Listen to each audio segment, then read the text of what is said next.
Hi friends! ఈరోజు yoga day.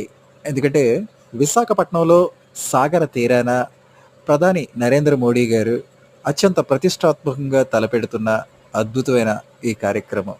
ఈ కార్యక్రమానికి భారతీయ పౌరులందరూ హాజరు కావాలి ఖచ్చితంగా. ఎందుకంటే ఆరోగ్యకరమైనటువంటి వాతావరణం, పూర్వకమైనటువంటి, స్నేహపూర్వకమైనటువంటి అందమైన వాతావరణం ఇక్కడ నెలకొనాలని ప్రతిజ్ఞ చేస్తూ నరేంద్ర మోడీ గారు తలపెట్టినటువంటి ఈ అద్భుతమైన కార్యక్రమానికి ప్రతి ఒక్కరూ హాజరు కావాల్సిందే.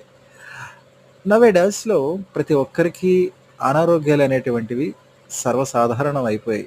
అటువంటి ఈ యొక్క కార్యక్రమంతో అటువంటి అనారోగ్యాల్ని పారద్రోలడానికి, ప్రతి ఒక్కరిని ఆరోగ్యంతో మంచి మనిషిగా తయారు చేయడానికి, ఎందుకంటే తిండి కలిగితే కండ కలదోయ్ అన్నది ఒకనాటి సామెత. ఆరోగ్యం ఉంటేనే జీవితం కలదు అనేది ఈనాటి సామెత. కాబట్టి యోగా మన ప్రాచీన పూర్వకమైనటువంటి మనకి పూర్వీకులు ఇచ్చినటువంటి అద్భుతమైన వరాలు.